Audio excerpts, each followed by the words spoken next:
بسم الله الرحمن الرحیم. اللهم صل علی محمد و علی آل محمد كما صليت على ابراهیم و علی آل ابراهیم انك حمید مجید و بارک علی محمد و علی آل محمد كما بارکت علی ابراهیم و علی آل ابراهیم انك حمید مجید.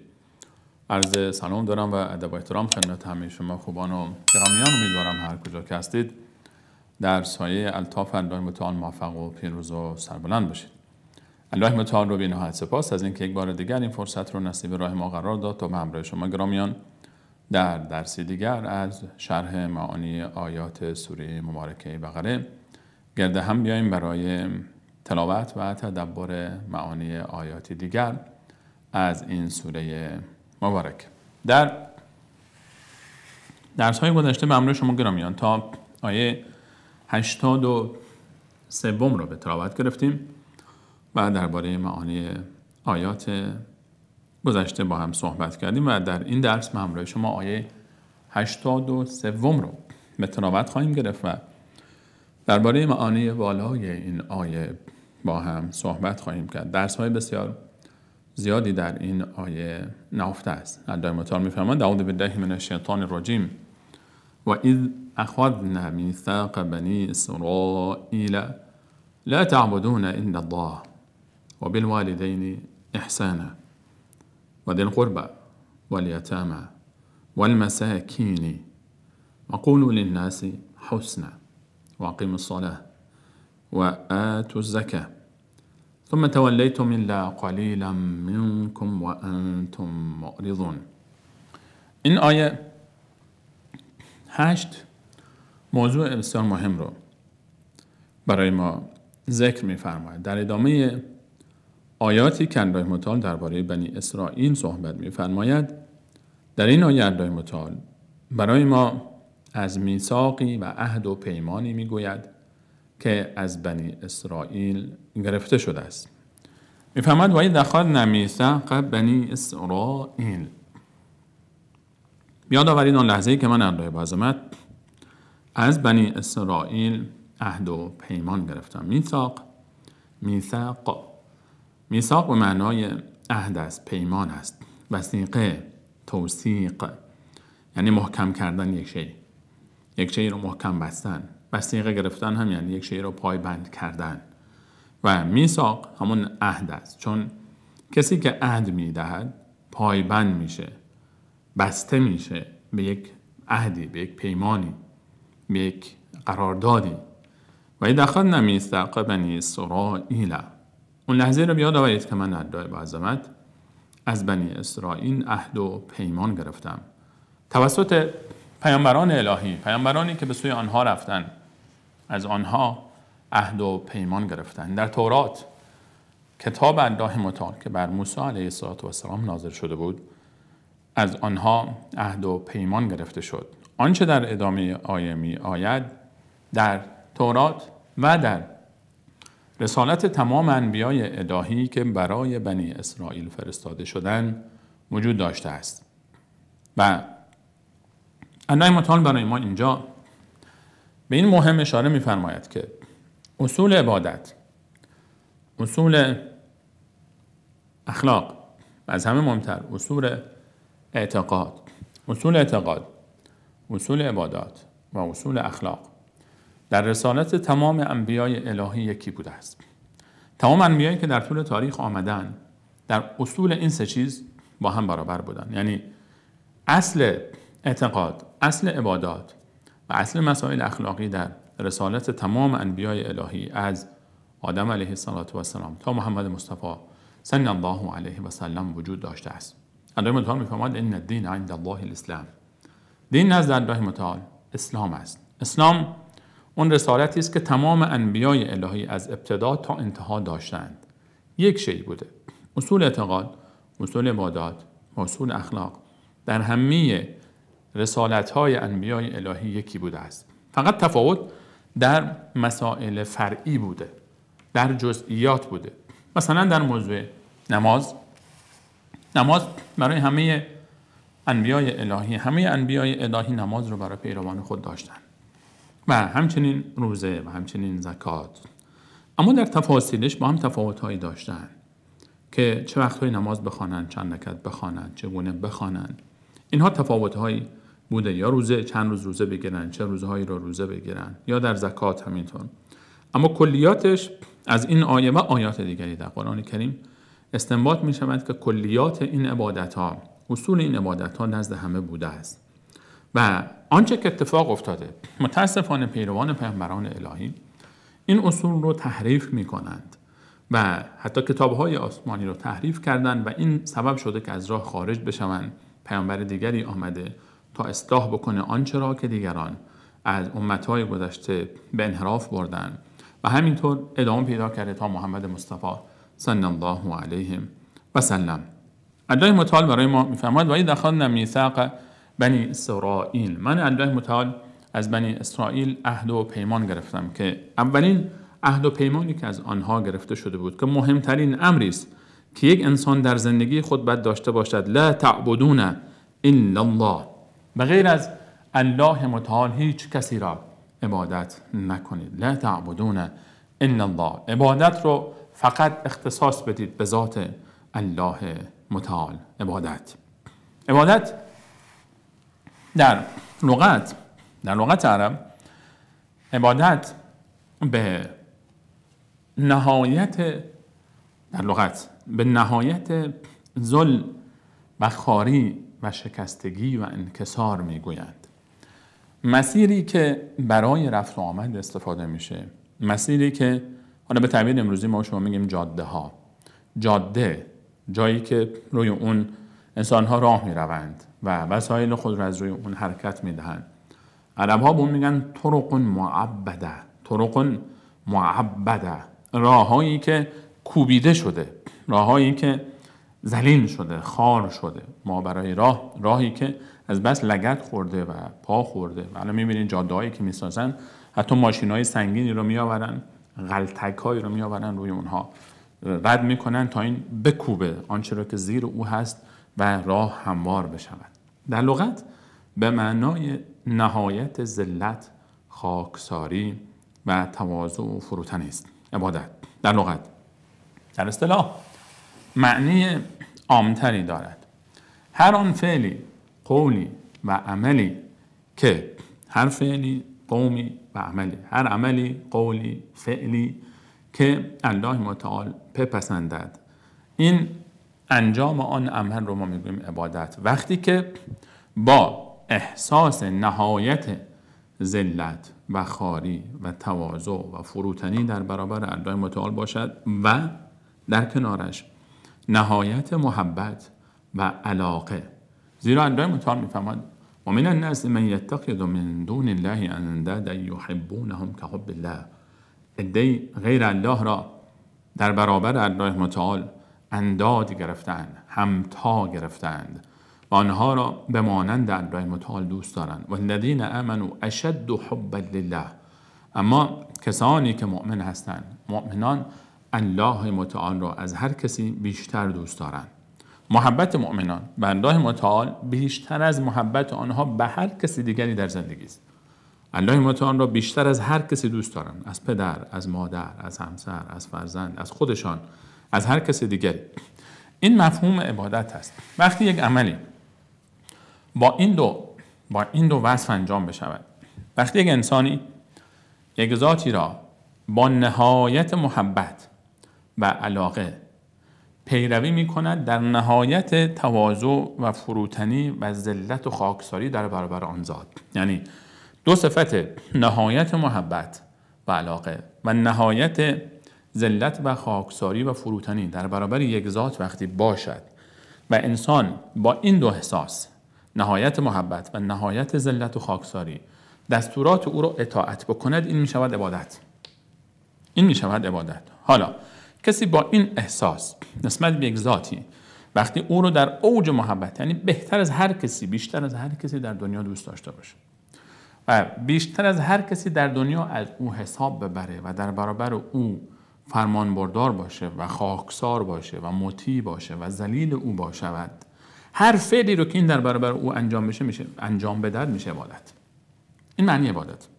به همین خاطر اگر کسی اطاعت میکنه ولی اون کسی رو که اطاعت میکنه بغض داره نسبت به او و از او بدش میاد، این عبادت نیست. یا او رو دوست داره، بیش از اندازه دوست داره، ولی از او اطاعت نمیکنه و فرمان برداری نمیکنه، این هم عبادت حساب نمی شود. عبادت اسم کاملی است، معنای شاملی است برای هر آنچه که از اعمال و اقوال و افعال الله متعال دوست دارد، چه ظاهری باشد چه باطنی باشد.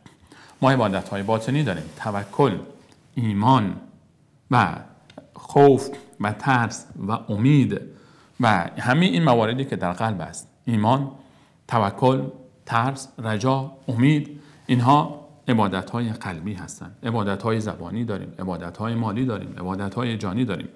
الله متعال می‌فرماید که از تمام انبیا عهد گرفته شد و آنها از تمام پیروان خود عهد گرفتن که غیر الله متعال را عبادت نکنید، چون هدف از خلقت آسمان ها و زمین عبادت الله متعال است. و ما خلقت الجن والانس الا لیعبدون.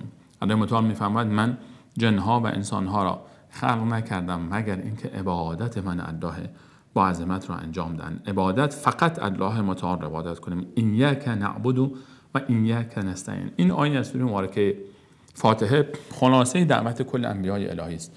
فقط تو را عبادت میکنیم و فقط از تو حاجت میخواهیم، فقط تو را عبادت میکنیم، زیرا فقط الله متعال است که خالق آسمان ها و زمین، مالک آسمان ها و زمین و مدیر و مدبر آسمان ها و زمین است. حال که الله متعال تنها ذاتی است که تمام آسمان ها و زمین را خلق کرده، آنها را به وجود آورده و در اداره آنها دخل و تصرف دارد و با آنها رسیدگی میکنند، پس تنها ذاتی است که شایسته عبادت است که در اوج محبت قرار بگیرد و در اوج تواضع و فروتنی اطاعت گردد و هر آنچه را که امر کرده انجام بشود و هر آنچه را که ما را نهی کرده از آن ما خود را دور بداریم. الله متعال می‌فرماید و ما ارسلنا من قبلک من رسول الا نوحی الیه انه لا اله الا انا فاعبدون. در سوره مبارکه انبیا الله متعال می‌فرماید هیچ پیامبری قبل از تو نیامده ای محمد من مگر اینکه من الله با عظمت به او امر کردم، وحی کردم که غیر از من الله با عظمت را نپرستید. نوحی الیه انه لا اله الا انا فاعبدون. فقط من الله با عظمت را عبادت بکنید، فقط الله با عظمت را عبادت کردن و شرک نیاوردن.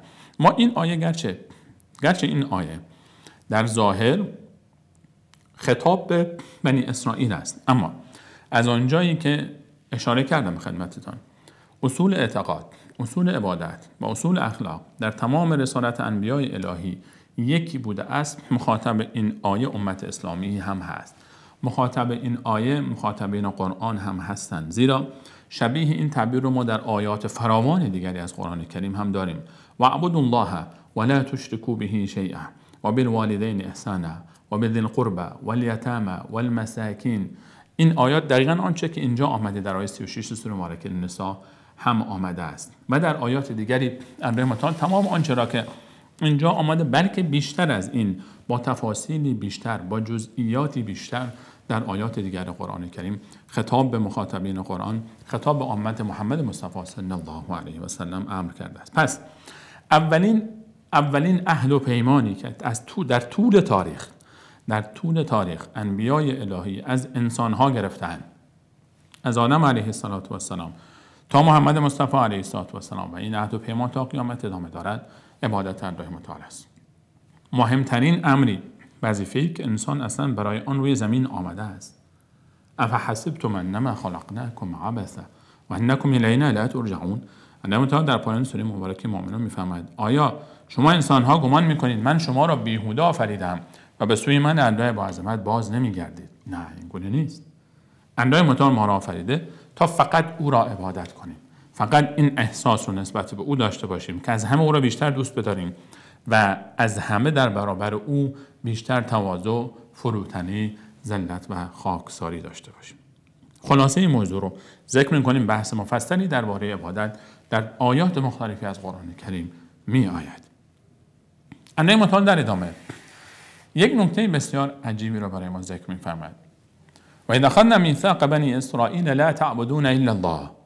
اول می‌فرماید عهد و پیمان گرفتم از بنی اسرائیل همون عهد و پیمانی که از کل انسانها روی زمین گرفته می شود توسط انبیای الهی و کتابهای آسمانی. عبادت الله متعال را انجام بدید، چون الله بیشتر از هر کسی بر ما حق دارد.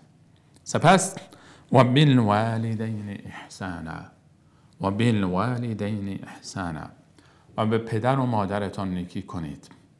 به پدر و مادرتان نیکی کنید. دنیایی از معانی درباره نیکی به پدر و مادر در قرآن کریم وجود دارد. الله متعال بعد از حق خود حق پدر و مادر رو ذکر می‌فرماید بلا فاصله. لا تعبدون الا الله و بالوالدین احسانا. لا تعبدون الا الله. لا تعبدون لحاظ صرفی و نحوی حالا روی این موضوع اگر مقداری دقت بکنیم، لا تعبدون، نه این کلمه لا تعبدون لحاظ نحوی، لا تعبدون نفی هست، نهی نیست، یعنی لا تعبدون نیست، لا تعبدون نونش ذکر شده و حذف نشده. به این خاطر است که به این معناست که نمی پرستید مگر الله متعال. حقیقت فقط باید این گونه باشد. زندگی شما این گونه است، راه دیگری وجود ندارد جز پرستش الله متعال. و بالوالدین احسانا. الله متعال بعد از حق خود حق پدر و مادر را ذکر می‌فرماید. و بالوالدین احسانا متصل در این آیه و آیات دیگر. و قضا ربک الا تعبدوا الا ایاه در سوره کسری می‌فرماید. الله متعال امر کرده است و حکم نموده است که غیر از او را نپرستید. و بالوالدین احسانا، و به پدر و مادر نیکی کنید. در سوره که نساء می‌فرماید و اعبدوا الله در آیه 36 ولا تشرکوا به شیئا. الله متعال عبادت کنید و در برابر عبادت الله متعال کسی را با او شریک قرار ندهید در میدان عبادت. و بالوالدین احسانا، و به پدر و مادرتان نیکی کنید، احسان کنید. و وصینا الانسان بوالدیه، من الله با عظمت انسان را به پدر و مادرش سفارش کردم. در آیه دیگر می‌فرماید ان اشکر لی ولوالدیک، شکر من الله با عظمت را به جای بیاور و شکر پدر و مادرت. الله متعال بعد از بیان حق خود حق پدر و مادر رو ذکر میکنه، زیرا بعد از لطف الله متعال وجود پدر و مادر بود سبب شده تا ما به دنیا بیاییم. الله متعال خالق ماست، اما سبب وجود ما در دنیا پدر و مادر هستند. بیشترین حق رو بر ما الله متعال دارد. بعد از الله متعال پدر و مادر هستند. پدر و مادر انقدر در قرآن کریم درباره پدر و مادر تاکید شده است. و یک نکته جالبی که باز در خود این تعبیر وجود دارد، کلمه والدین، والد به پدر گفته می شود، والده به مادر در لغت عرب. والدین در است. والدین تثنیه است، یعنی دوتا. والد و والده با هم می شوند والدین. کلمه والد و والده از ولادت گرفته شده، از کلمه ولادت گرفته شده. ما تعبیر دیگری هم در قرآن داریم، ابوین، ابواهو، با این تعبیر استفاده شده قرآن کریم. اب یعنی پدر، ابوین یعنی پدر و مادر. کلمه ابوین از اسم پدر گرفته شده، اب، دو تا پدر. در اصل در تحت لفظی میشه دو تا پدر، اما در معنی اصطلاحی میشه پدر و مادر. وقتی کلمه ابوین می آید بیشتر تأکید روی پدر است و حق پدر، اما وقتی کلمه والدین می آید بیشتر تأکید روی مادر است، زیرا ولادت از مادر صورت میگیره. مادر والده هست چون ولادت تولد از وجود مادر صورت گرفته. کلمه والد استفاده او برای پدر بیشتر جنبه مجازی دارد. پدر که ولادت نکرده، مادر ولادت کرده. والدین وقتی استفاده می شود یک نکته لطیفی رو قرآن کریم به کار برده و از لطایف قرآن کریم و زیبایی های قرآن کریم این است که شما هر جا در قرآن کریم نیکی، احسان و دعا نسبت به پدر و مادر رو می بینید کلمه والدین استفاده شده که در کلمه والدین حق مادر ضمنی بیشتر تاکید شده است، چون کلمه والدین از ولادت گرفته شده، ولادت از مادر است. ابوین نگفته، گرچه ما قرآن داریم ولی ابویه لکل واحد منهما السدس مثلا در بحث میراث کلمه ابوین آمده. و موضوعاتی که در این باب الله متعال اشاره می‌فرماید، ما یک دنیایی از معانی داریم درباره بحث احسان به والدین و بالوالدین احسانا. احسانا یک تنوینی آخر کلمه احسان آمده. به پدر و مادرتان نیکی کنید. به پدر و مادر نیکی کنید. این تنوین نکره هست در ادبیات عرب. یعنی هر نوع نیکی احسان با لفظ و گفتار کلام، احسان با عمل و رفتار، احسان با قلب و محبت و احساس. هر گونه احسان، هر گونه محبت و نیکی که می توانید انجام بدهید. در سوره مبارکه اسراء می‌فرماید و قضى ربک الا تعبدوا الا ایاه، غیر از الله متعال رو نپرستید و بالوالدین احسانا، پدر و مادرتان را نیکی کنید. اما یبلغن عندک الکبر احدهما او کلاهما، اگر یکی از آنها یا هر دوی آنها نزد تو به سن پیری رسیدن، فلا تقل لهما اف، حق نداری که حتی یک کلمه اف هم با آنها بگویی. در پیش پدر و مادرت، در مقابل پدر و مادرت حق نداری صدا بالا ببری، حق نداری اعتراض بکنی، حق نداری دل آنها رو برنجانی، حق نداری حتی با آنها اف بگویی. ولا تقل لهما اف ولا تنهرهما، اونها رو نهیب بزنی، از خود برانی، هرگز حق نداری این کارو بکن. و قل لهما قولا کریما، بسیار با کرم، با بخشش، با لطافت، با محبت باید با آنها صحبت بکنی. واخفض لهما جناح الذل من الرحمه، بال تواضع و فروتنی رو در برابر آنها باید به پهن بکنی. واخفض لهما جناح الذل من الرحمه، بازوی خود را از روی نشانه تواضع و فروتنی در پیش آنها باید پایین بیاوری، یعنی اینکه اطاعت بکنی آنچه را که از تو میخواهند. و قل رب ارحمهما کما ربیانی صغیرا، بگو پروردگار آنها را ببخش، با آنها لطف کن، رحم کن، محبت کن، همان گونه که آنها وقتی من کوچک بودم، طفل بودم، به من محبت میکردن، به من احسان میکردن. و قل رب ارحمهما کما ربیانی صغیرا، با زبان هم در برابر اونها خیر آنها را بخواه. ربکم اعلم بما فی نفوسکم ان تکونوا صالحین فانه کان للأوابین غفورا، الله متعال از قلب شما آگاه است، اگر انسان صالحی باشی الله متعال انسانهای صالح، انسانهای توبه‌پذیر را میبخشد. بزرگترین عبادتی که سبب بخشش گناهان انسان میشود عبادت نیکی به پدر و مادر است. نیکی به پدر و مادر. پدر و مادر خط سرخ هستند. خط سرخ هستند.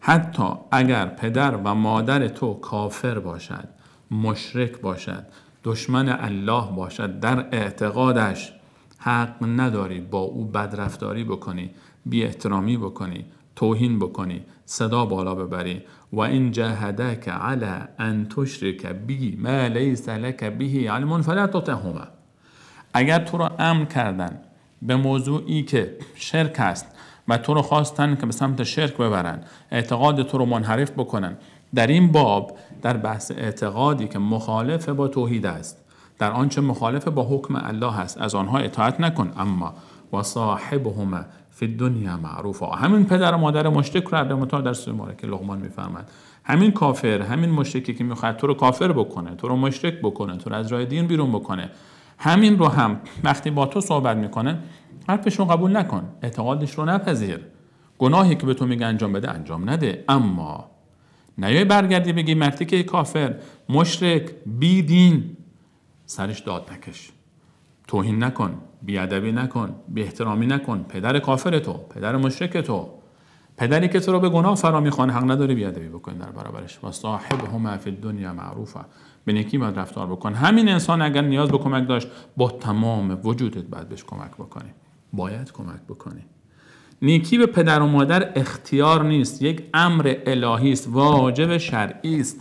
بعضی فکر میکنن که نیکی به پدر و مادر یک بحث اخلاقی است، حالا اگر کسی خواست انجام بده، نخواست انجام بده، یک مسئله اخلاقی است، این جزء دین است.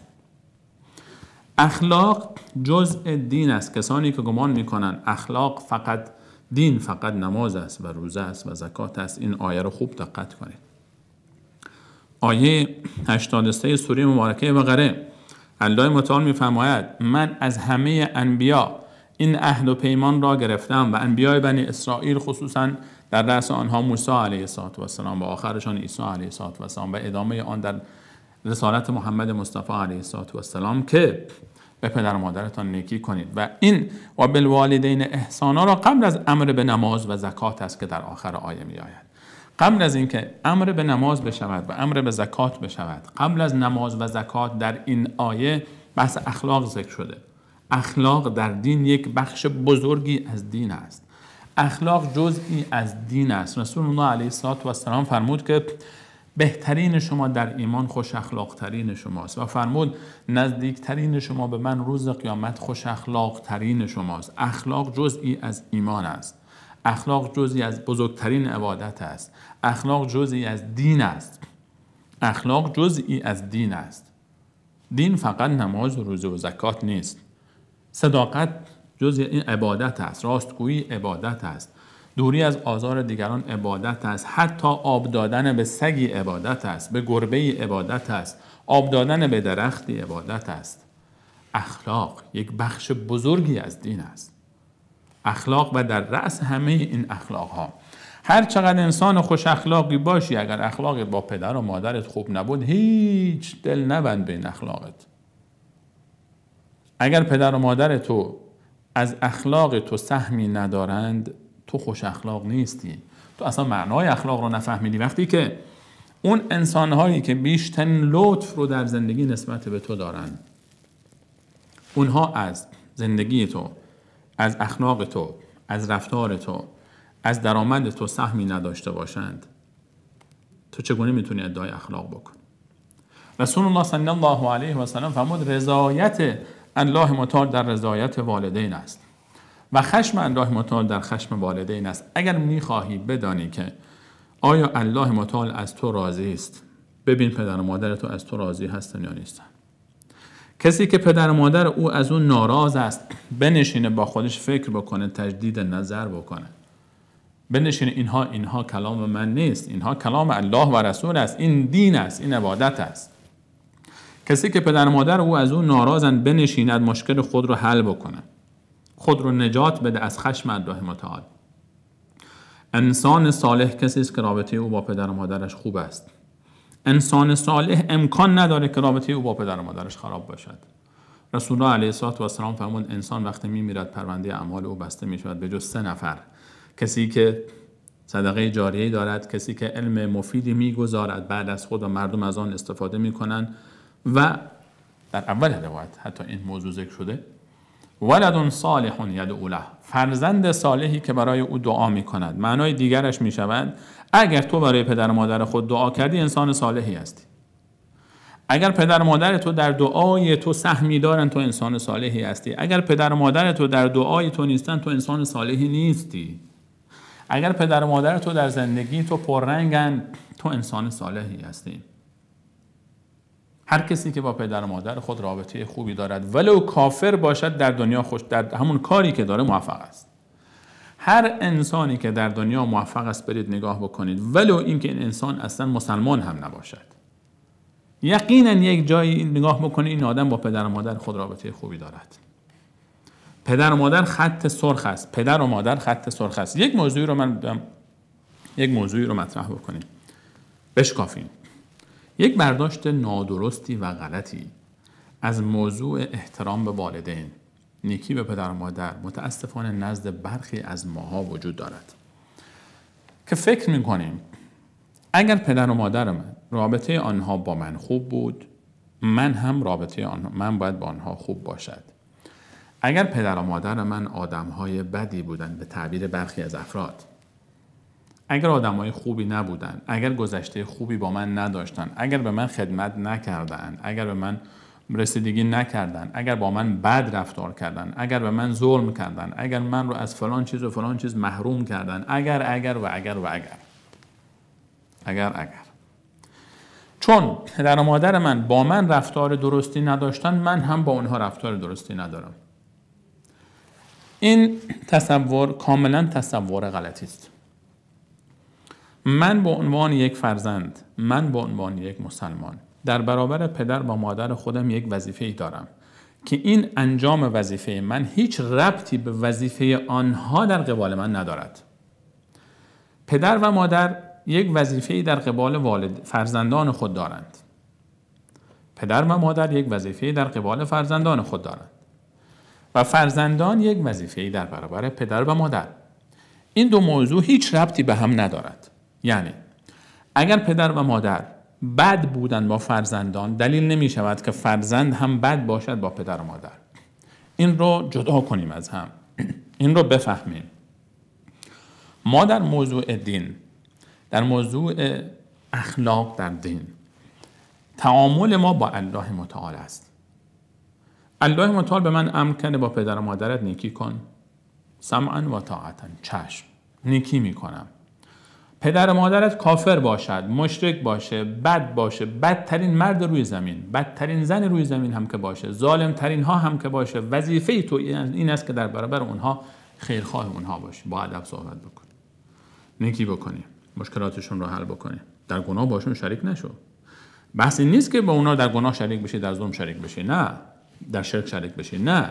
تعامل تو با اونها باید تعامل مؤدبانه‌ای باشه، محترمانه باشه، خیرخواهانه باشه، دلسوزانه باشه. وقتی میتونی کاری برای آنها بکنی باید انجام بدی. باید انجام بدهی. یک مثال ساده تر بزنیم تا موضوع بهتر حل بشه. رفتار من با والدین من باید به مانند پرستاری باشد که در یک بیمارستان برای به دست آوردن یک مالی در آخر ماه خدمت میکنه. پرستاران محترم و عزیزی و بزرگواری که خالصانه، صادقانه تلاش میکنن، ولی اینکه به خاطر پول کسی کاری بکنه.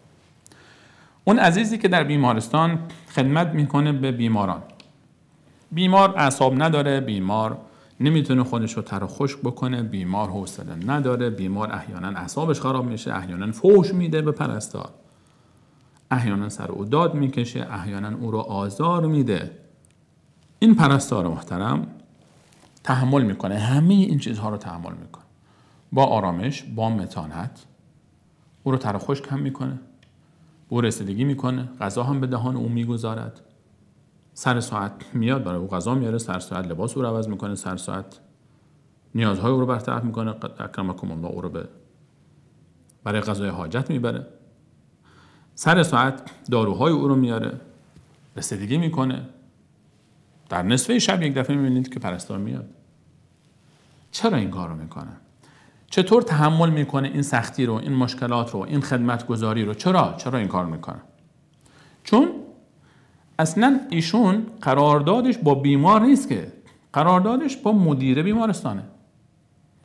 مدیر بیمارستان بهشون گفته شما در قبال چند ساعت کار، فضای کارم این هست، ماهانه انقدر حقوق میگیری، روزانه انقدر روز کار میکنی، انقدر ساعت کار میکنی، انقدر آخر ماه ما به شما حقوق میدیم. امضا کرده قرارداد رو، گفته چشم. به خاطر اینکه آخر ما یک مقدار پول میگیره و حقوقش رو میگیره و مزایایی که برای او تعیین شده، همه این مشکلات و سختی ها و اخلاق بد و رفتارها و خدمت ها و بیخوابی ها همه رو تحمل میکنه. رفتار من با پدر و مادرم نباید کمتر از رفتار آن پرستار با بیمار او باشد. چون من قرارداد من با الله متعال است. من با الله متعال از من عهد و پیمان گرفته که به پدر و مادرت نیکی بکن، احسان بکن، رفتار خوبی داشته باش با اونها. حالا اونها مریضن، حالا اونها بیمارن، حالا اونها بدن، حالا اونها خوب هستن، حالا اونها کافرن، حالا اونها مسلمانن، حالا اونها انسانهای بد اخلاقین، بی سوادن، نمیفهمن، سطح درکشون پایینه، هر چی میخواد باشه. پدر و مادر تو خط سرخ توست. حق نداری به پدر و مادر توهین بکنی. اون دستی که به روی پدر و مادر بلند شود خشک خواهد شد در همین دنیا. رفتار تو با پدر و مادر تو دفتر خاطرات زندگی توست که وقتی بزرگ شدی فرزند تو همان رفتار رو، همون دفتر خاطراتی را که تو با عمل خود ثبت کردی و نوشتی، فرزند تو برای تو خواهد خواند و عملاً با تو اجرا خواهد کرد. قرضی است، دینی است گردن تو، رفتار تو با پدر و مادرت که فرزند تو با تو همون رفتار رو خواهد کرد. پدر و مادر خط سرخ است.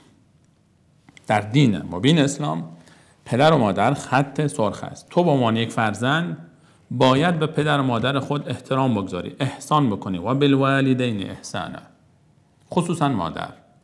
شخصی نزد رسول الله علیه السلام آمد پرسید که یا رسول الله کی شایسته تر است به هم نشینی و یعنی به لطف من؟ فرمود مادرت. دوباره پرسید، فرمود مادرت. بار سوم پرسید، فرمود مادرت. بار چهارم پرسید، فرمود پدرت. به همین خاطر قرآن کریم تعبیر والدین رو استفاده کرده که از ولادت آمده و به مادر بیشتر اشاره دارد. و بالوالدین احسانا، به پدر و مادرت احسان کن. با زبان باید با اونها به خوبی رفتار بکنی.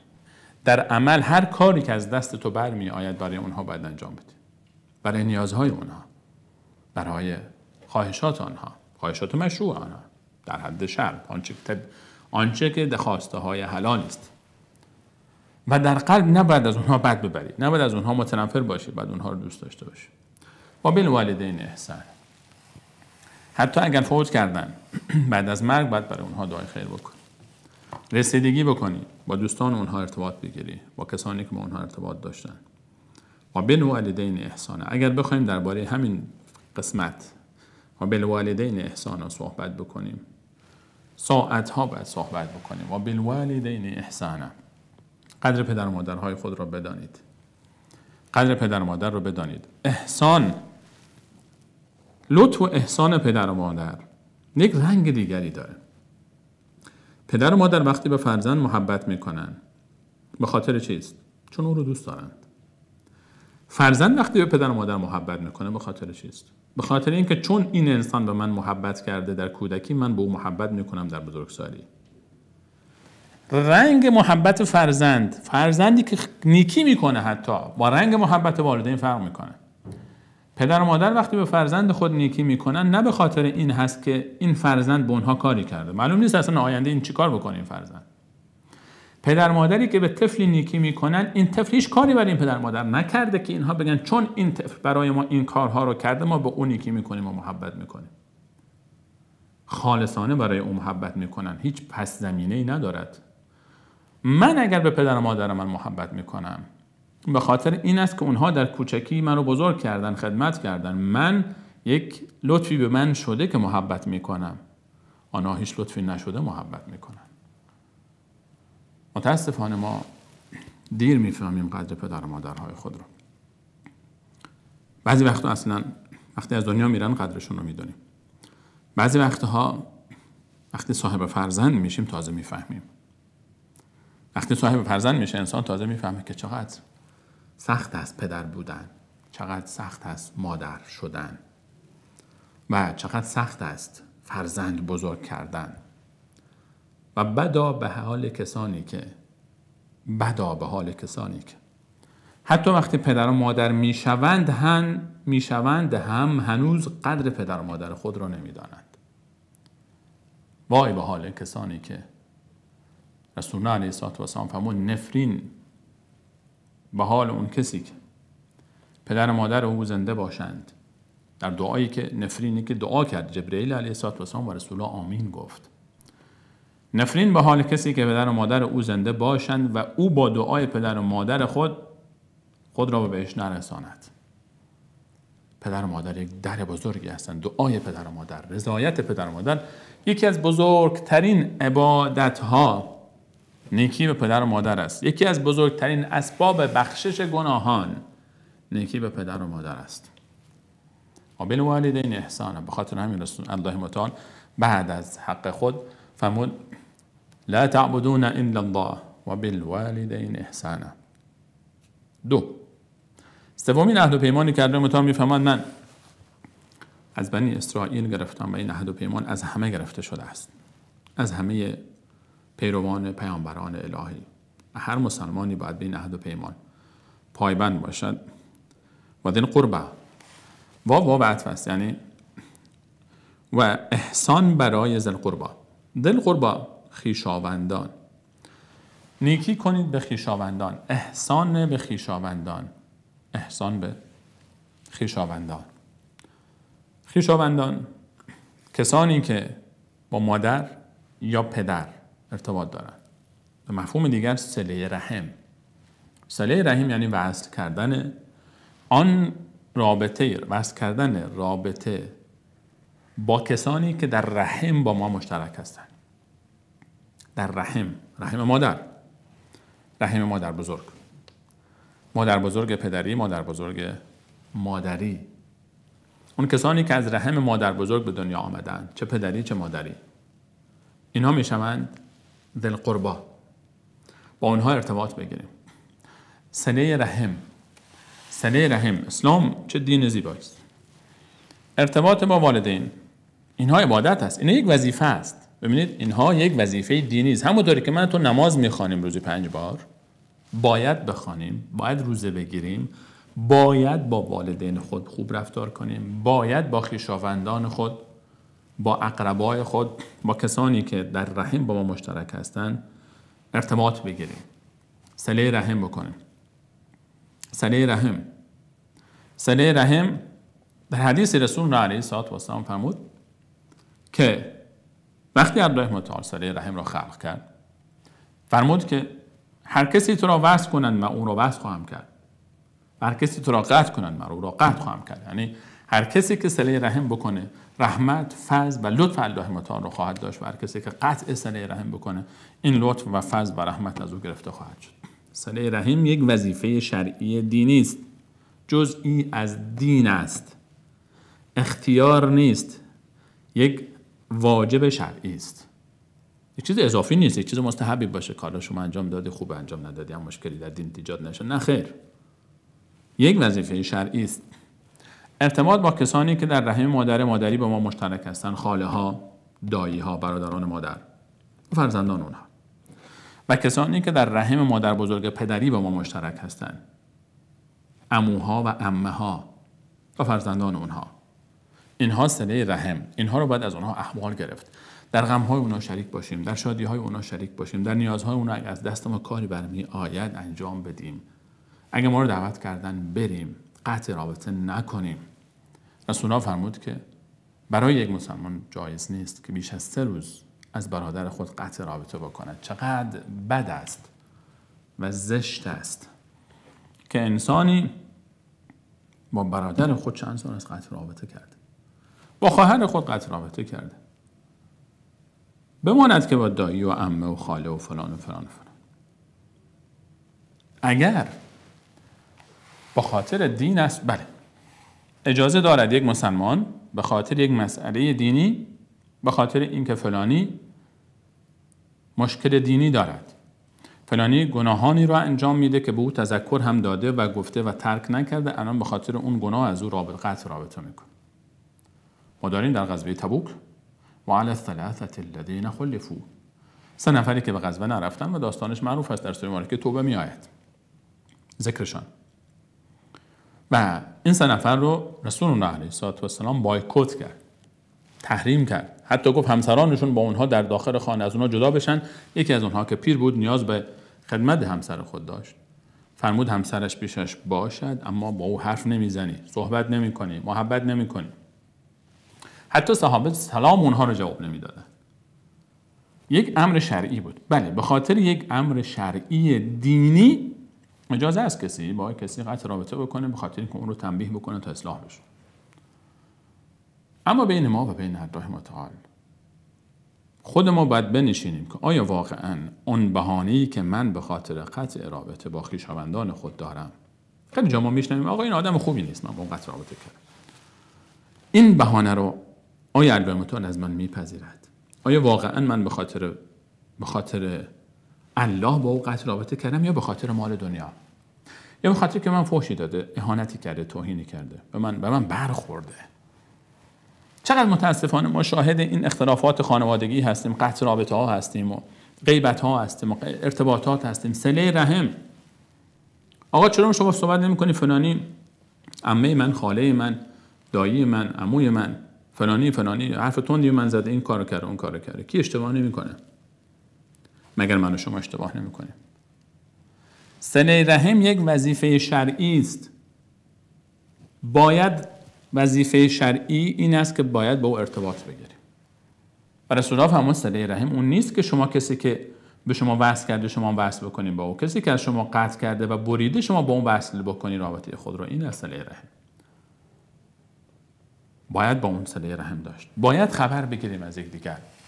الان که خصوصا با این وسایل ارتباطی یک ارتباطی بگیریم، خبری بگیریم، پیامی بدیم، از هم دیگر مطلع بشیم. صله رحم یک عبادت زیبایی است که صله رحم رسول الله علیه السلام فرمود هر کسی که می‌خواهد در رزق و روزی او گسترش بیاید، گشایش بیاید، برکت بیاید، رزق و روزی او زیاد بشه. خیلی ساده ترش، هر کسی که می‌خواهد رزق و روزی او زیاد بشه، مال او زیاد بشود و در عمر او برکت بیاید، صله رحم انجام بدهد. فلیصل رحمه. یکی از کلیدهای رزق، درهای رزق و روزی صله رحم است. صله رحم رزق و روزی انسان رو زیاد می‌کنه. رسول الله فرمود، رسول الله علیه السلام فرمود یکی از دلایلی، کلیدهایی، درهایی که رزق و روزی شما رو زیاد می‌کند صله رحم است. با خویشاوندان خود ارتباط بگیرید، قطع رابطه نکنید. چرا؟ نماز میخونه طرف، نماز میخونه، روزه میگیره، رمضان میاد و میره، در کل ماه رمضان قهر است آقا با فلانی. چرا؟ یک حرفی به من زده، به من برخورده.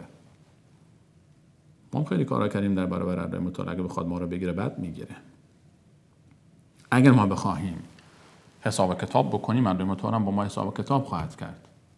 هر گونه‌ای که ما با انسان‌ها روی زمین تعامل بکنیم، علای متعال همون گونه با ما رفتار خواهد کرد.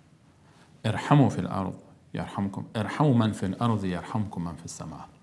با اهل زمین رحم بکنید تا اهل آسمان به شما رحم بکنند. الله متعال با هر کسی طوری رفتار میکند که او با دیگران رفتار کرده است. حساب کتاب کردی با تو حساب کتاب میکنه، قطع کردی با تو قطع میکنه، بخشیدی تو رو میبخشه، بخشیدی تو رو میبخشه. الله متعال در هیچ صفتی از بندگان خود کمتر نخواهد بود. ببخش تا بخشیده بشی. ببخشیم تا الله متعال ما رو ببخشد.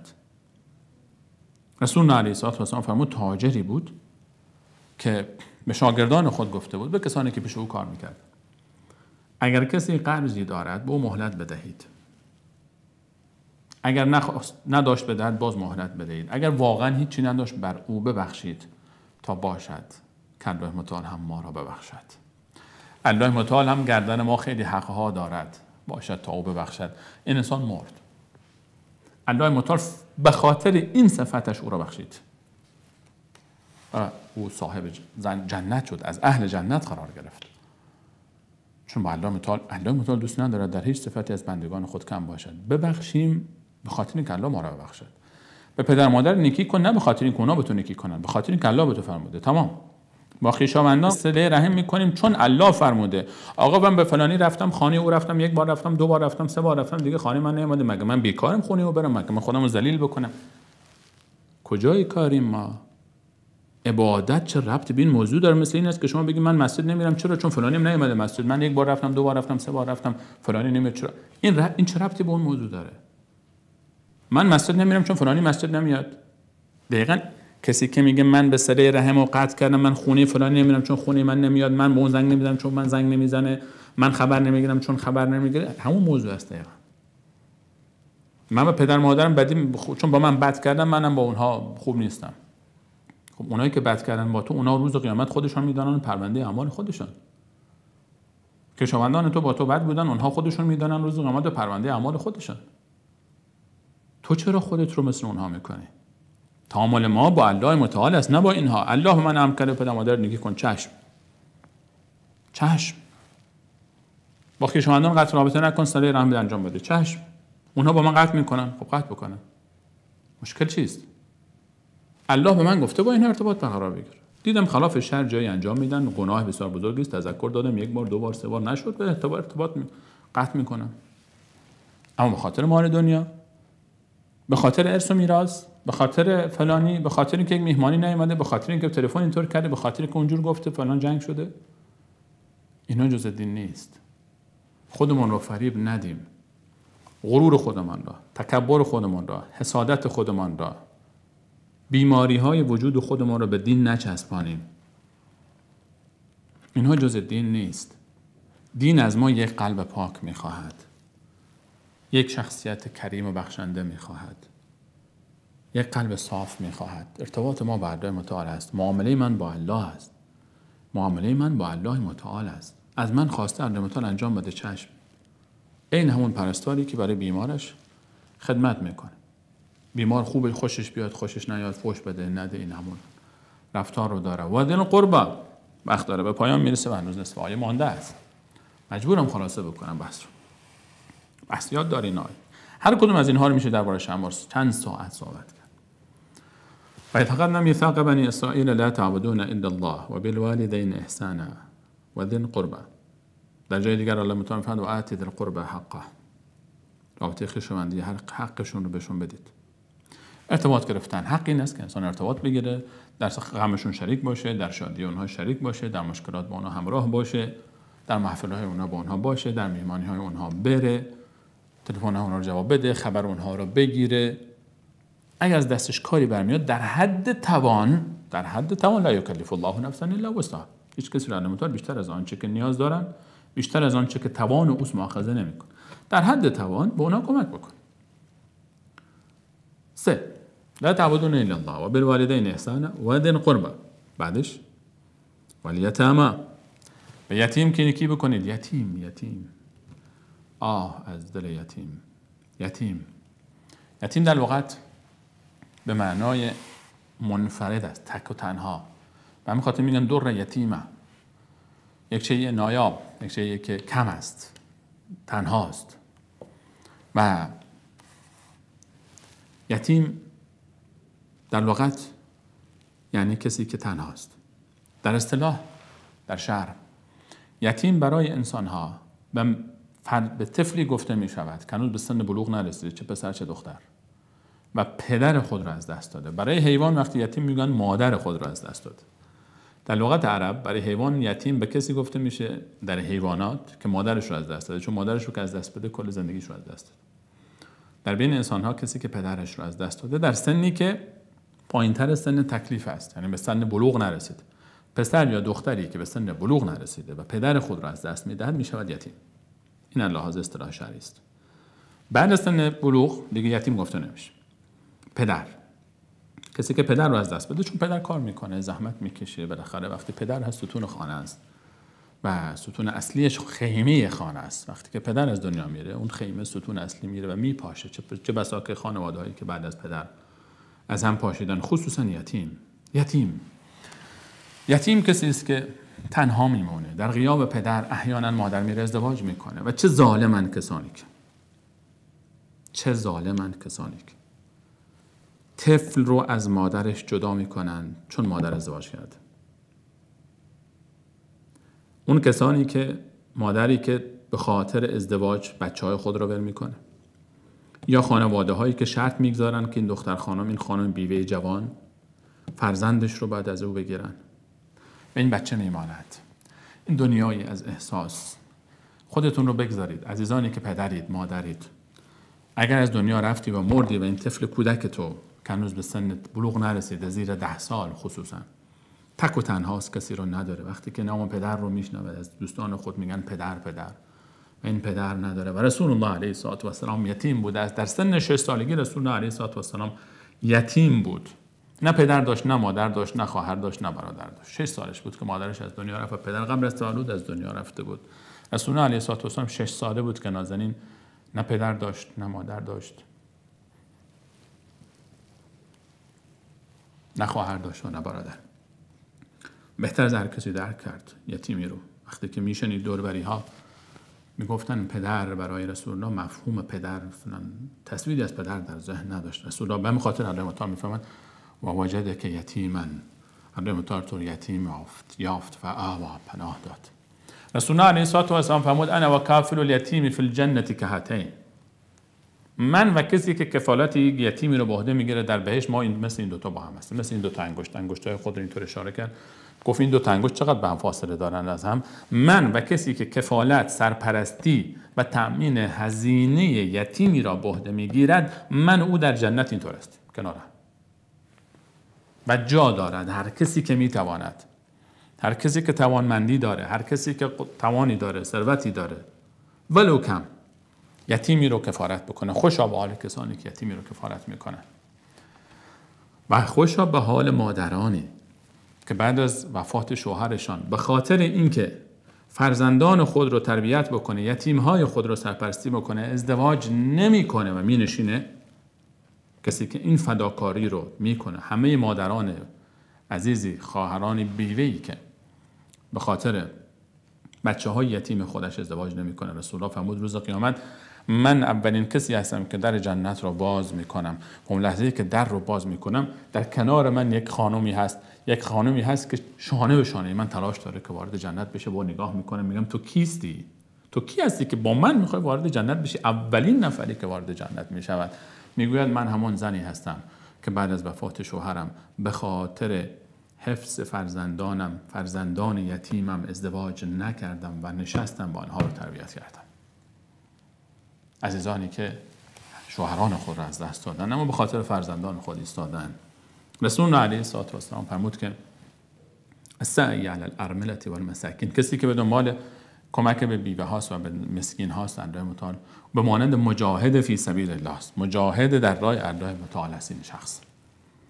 کسی که شب تا صبح تهجد میخواند و روز تا شب جهاد میکند. کمک به اینها جزء دین است. اینها از دین ماست. اسلام، اینها جزء دین اسلام است. اسلام انقدر به انسانها، به یتیمان، به مساکین، یتیم دست بکشید روی سر یتیم ها رو کمک بکنید. ای عزیزانی که دست شما میرسد برای همنشینی با رسول الله صلی الله علیه و سلم یتیم ها رو دریابید. چه در جاهایی که به نام دارالایتام مطمئن هستید یتیمی سرپرستی می شود، چه خانواده‌ای که خانمی که بیوه شده و فرزندان یتیمی دارد، به او کمک بکنید. یا اگر یتیمی رو عزیزانی که خصوصا الله متعال اونها رو ابتلا کرد و صاحب فرزندی نشدن، طفل یتیمی رو به سرپرستی بگیرید، او رو بزرگ بکنید یا حداقل هزینه او رو متقبل بشید. چهارم، به یتیم ها کمک کنید. یتیم رو تنها نگذارید طفلی در جامعه بدون سرپرست احساس تنهایی بکنه. چقدر زیباست این دین، چقدر به این احساسات اهمیت میدهد، چون تنها الله متعال است که از دل این طفل یتیم خبر دارد. والیتامى بالوالدین احسانا و ذی القربى والیتامى والمساکین. مسکین رو فراموش نکنید. مسکین کلمه مسکین از سکون گرفته شده. سکون، بی حرکت. مسکین به کسی گفته میشه که از لحاظ مالی خرجش بیشتر از دخلش. ما تعبیر مسکین در قرآن داریم و تعبیر فقیر در قرآن کریم داریم. مسکین و فقیر، خلاصه بحث این است. قیل و قال زیاده بین مفسرین است که مسکین ضعیفتر است یا فقیر کم مالتر است، وضعش بدتر، یا مسکین. قول راجح این است که فقیر بدتر از مسکین است از لحاظ مالی، یعنی وضعش خرابتر است از لحاظ مالی. چون الله متعال در وقتی در مصارف زکات اشاره می‌فرماید انما الصدقات للفقراء والمساکین، اول فقیر رو میآورد بعد مسکین. خب قرآن کریم مسکین رو اشاره کرده. وقتی مسکین اشاره میشه به طریق اولا فقیر رو هم در بر میگیره، چون مسکین وضعش بهتر از فقیر است. فقیر یک مرحله پایین‌تر است. ما در قرآن در سوره کهف داریم که اما السفینة فکانت لمساکین، مسکین هایی که کشتی داشتن. احیانا مسکین کسی نیست که رسول الله فرمود مسکین نیست که کسی نیست که به راه میفته به دنبال یک لقمه یا به دنبال یک خرمایی این طرف بر یا آن طرف، و اون کسی است که خرج خود را نمیتواند کامل بکند و ظاهرش را هم کسی احساس نمیکنه این مسکین است و به زور از مردم چیزی نمیخواهد. لا یسألون الناس الحافا. قرآن میفرماید که در سوره مبارکه بقره میرسد کسانی هستند که به اصرار از مردم چیزی نمیگیرند. مسکین اون کسی است که توانایی مالیش از لحاظ لغوی از سکون گرفته شده، چون زمینگیر شده، گویی حرکت نداره، چون مالی نداره نمیتونه زیاد حرکت بکنه، به خاطر با مسکین میگن. مسکین کسی است که خرجش بیشتر از دخلش و شناسایی نمی شود. قرآن میفرماید انسان‌هایی هستند شما ظاهر اونها رو یحسبهم الجاهل اغنیاء من التعفف، انسان ناآگاه بیخبر از ظاهر این چون عفت دارد، عفت نفس دارد، حاضر نیست که دست دراز بکنه هر جا فکر میکنی وضعش خوبه. لا یسألون الناس الحافا، اینها به خاطر اینکه دست دراز نمیکنن از مردم به شدت اصرار چیزی نمیخوان، این مسکین است. مسکین اون کسی است که ما باید بگردیم در دوربر خانواده خود، در دوستان خود، عزیزان خود، در محله خود اینها رو شناسایی بکنیم. کسانی هستند که طبیعت نفس اونها اجازه نمیده دست دراز بکنه. اما در خیابان کسانی که میگردن، آیا هر کسی که به شما دست دراز کرد بهش کمک بکنیم؟ علی مطمئن میفهمد اما سائل فلتنها، نهیب نزن برای کسی که از تو چیزی میخواد. اما بعضی کسانی که حالا این سوال مطرح میشه، ما کسانی رو میبینیم که واقعا شغل شده برای اونها درآمد، در خیابان میان میچرخن دست دراز میکنن. اون دیگه بستگی به خود فرد نگاه بکنه. آدم اگر واقعا احساس کرد، به این احساس رسید که نیازمند است، بدهد به او. اگرم احساس کردید که نه اینا تجارت میکنن، کارشون این است، بهتر است انسان از اینها پرهیز بکنه و نیازمندانی رو که حقیقی هستن و دست دراز نمیکنن و یک گوشه نشسته هستن، انسان دور و بر بگرده، پیدا بکنه و به اونها رسیدگی بکنه. بحث مسکین رو باید بیشتر صحبت خواهیم کرد در آیات دیگری. علی مطلب فرمود که و بالوالدین احسانا و ذی القربى والیتامی والمساکین و قولوا للناس حسنا، با مردم به نیکی صحبت کنید و قولوا للناس حسنا، با همه به نیکی صحبت کنید. و قولوا للناس حسنا، با همه مردم به نیکی صحبت کنید. سخن زیبا بگید، آرام صحبت کنید، زیبا صحبت بکنید، زیبا صحبت بکنید. حرف رسول الله علیه السلام فرمود که چه بسا کلمه رو انسان میگوید و هیچ اهمیتی به او نمیدهد و این کلمه او رو در جنت بالا میبرد، و یا کلمه میگوید و او اهمیتی نمیده و این کلمه به سبب دخول او به دوزخ میشود. مواظب کلامی که میگوییم باشیم، مواظب آنچه از زبان ما خارج میشود باشیم، مواظب آنچه مینویسیم باشیم. کلام قل لعبادی یقول التي هی احسن، المتعال در سوره اسراء میفهمند به بندگان من بگو بهترین کلام رو انتخاب بکنن، بهترین صحبت رو انتخاب بکنن. انسان مؤمن باید خوش صحبت باشد، خوش بیان باشد. و قولوا للناس حسنا، به نیکی صحبت بکنید. امر معروف اگر میکنید باید معروف باشد، نهی از منکر با غیر از منکر باشد. اگر صحبتی دارید، اگر کلامی دارید، در امر دنیا اگر کلامی دارید، در امر دینی اگر کلامی دارید، به خوبی، به نیکی، توش ندهید، توهین نکنید، اهانت نکنید، فریاد نکشید. و قولوا للناس همه مردم، نه فقط مسلمانان. با هر انسانی که صحبت میکنیم، مسلمان است، کافر است، سرخ است، سیاه است، سفید است، عرب است، عجم است، فقیر است، ثروتمند است. و قولوا للناس حسنا، با نیکی صحبت بکنید. انسان مؤمن باید خوش کلام باشه، انسان مؤمن باید کلامش مؤدبانه باشه، محترمانه باشه. از فحش و ناسزا و توهین و کلمات رکیک پرهیز بکنید، نکنید، این صحبت ها رو نکنید. فضای مجازی خصوصا متاسفانه انسان مشاهده میکنه چه الفاظ رکیکی، چه تعابیر زشتی، چه کلمات ناپسندی استفاده میشه، چه چیزها که نوشته نمیشه. ما چقدر نیاز داریم به این دستور و قولوا للناس حسنا، با همه به نیکی صحبت بکنید، با هر کسی که میبینید به نیکی صحبت بکنید. این نکات رو ما دقت بکنیم، دقت کنیم، کنترل بکنیم زبان ما رو. ما یلفظ من قول الا لدیه رقیب عتید. الله متعال میفرماید هیچ کلامی از زبان شما خارج نمیشود مگر اینکه ملکی آنجا مینویسد هر آنچه که شما میگویید. اینها رو دقت بکنیم. و قولوا للناس حسنا. من به خاطر اینکه وقت رو در بیابم از همه اینا مختصرا گذر میکنم، وگرنه در این باب باز میشود صحبت کرد. لا تعبدون الا الله و بالوالدین احسانا و ذی القربى والیتامی والمساکین و قولوا للناس حسنا. 6 تا پیمان و 2 پیمان دیگر از اونها گرفتم. عجیب این است، عبادت الله را ذکر فرمود، بعدش الله متعال از دنیای از اخلاق برای ما گفت، بعد به نماز میرسیم. و اقیموا الصلاة، نماز برپا دارید، سر وقتش بخوانید، مرتب بخوانید، آنگونه که شایسته است بخوانید، نمازتون رو اهمیت بدید. و آتوا الزکات، و زکات رو پرداخت بکنید، زکات رو پرداخت بکنید که هم مال ثروتمند پاک بگردد و هم انسان‌های فقیر نیازمند از این مال بی بهره نمانند. ثم تولیتم، در آخر الله متعال میفهمد که از بنی اسرائیل 8 تا پیمان من گرفت. این پیمانی که از همه گرفته میشد. آیا بنی اسرائیل این پیمانها را انجام دادند؟ آیا بنی اسرائیل به این پیمانها عمل کردند؟ الله متعال میفهمد ثم تولیتم الا قلیلا منکم، باز هم روی گردان شدید مگر یک عده اندکی از شما. الا قلیلا منکم، بسیار کسان اندکی از شما به این پایمان ماندن.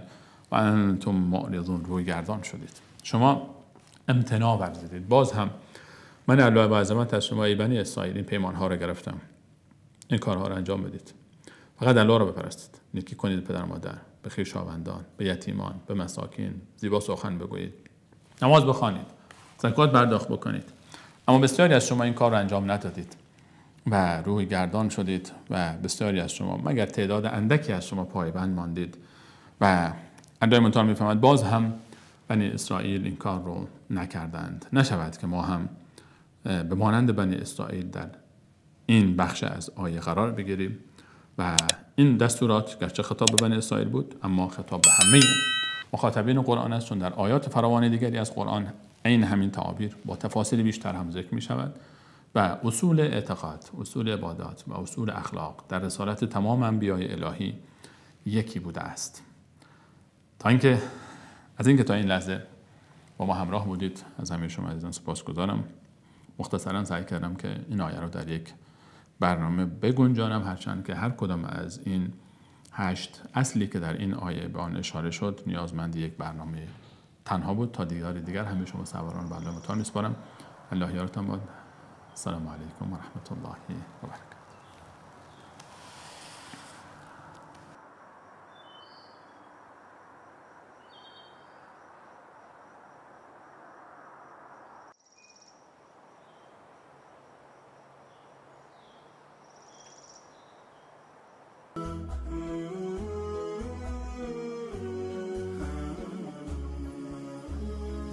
عزیزانی که مایل به دریافت این برنامه جهت پخش در کانال‌های خود هستند با راه‌های ارتباطی زیر مکاتبه نمایند.